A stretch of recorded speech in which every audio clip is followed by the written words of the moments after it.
avant, toi.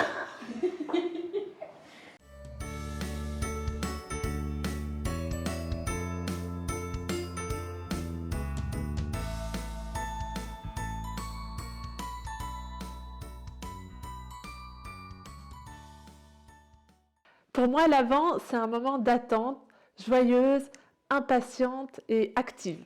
Et avant tout un temps de promesse, promesse de justice et de paix. Période d'annonce, une période de belle découverte. C'est une période liturgique. Ça vient d'un mot latin, adventus, qui veut dire avènement. C'est ce temps sur lequel on peut se recentrer sur le Christ. Un rappel pour nous de savoir que le Christ est né pour nous sauver, pour nous aimer aussi. Het is een tijd van stilvallen, nu heel de wereld stilvalt, van herbronnen en van aandacht te hebben voor de zwakste onder ons. Want het is doorheen de ogen van de zwakste dat Jezus ook ons aankijkt en ons roept. Wie zeg jij dat ik ben?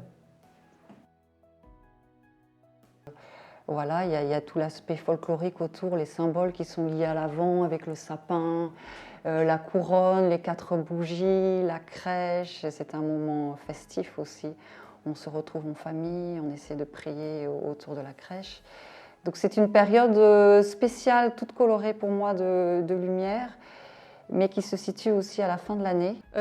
C'est l'hiver et souvent quand c'est l'hiver, il fait plus noir, on a envie de rester chez soi à regarder des soirées séries en buvant du chocolat chaud ou de la tisane. Et au contraire, l'Avent nous invite à ouvrir nos cœurs. Et je pense à ouvrir nos cœurs à la lumière de Jésus qui vient à Noël. C'est reprendre conscience que notre Dieu est un Dieu qui vient.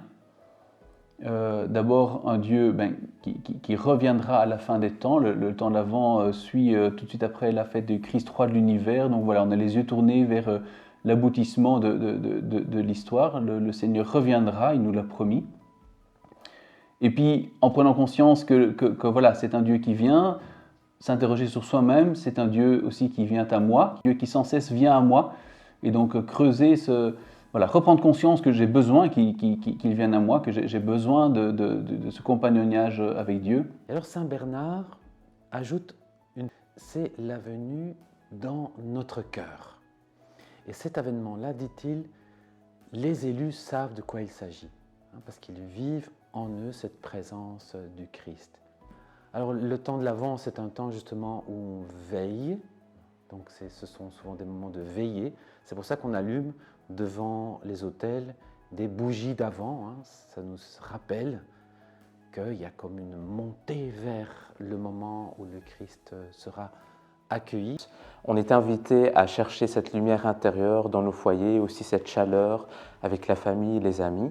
Et cette période est une période de préparation et de vigilance, mais une vigilance presque joyeuse parce qu'on se prépare à recevoir un cadeau qu'on a déjà reçu de Dieu.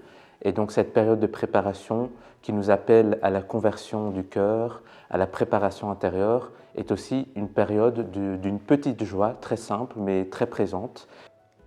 Als sprake is van Advent, dan is dat voor mij in de eerste plaats een tijd van verwachten.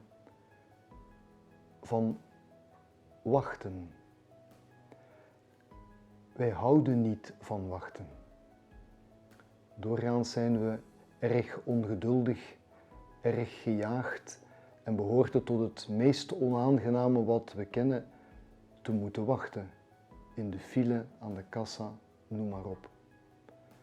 Nochtans is juist het wachten nodig om open te komen voor mooie dingen. Denk bijvoorbeeld aan de tijd die voorafgaat aan een belangrijk bezoek. Je verwacht iemand, je maakt je huis klaar, je maakt alles klaar, je maakt misschien de maaltijd klaar om het bezoek optimaal te laten verlopen. Dat verwachten, dat wachten, is eigenlijk al een deel van het bezoek zelf, zou je kunnen zeggen. Een goede adventstijd wens ik u.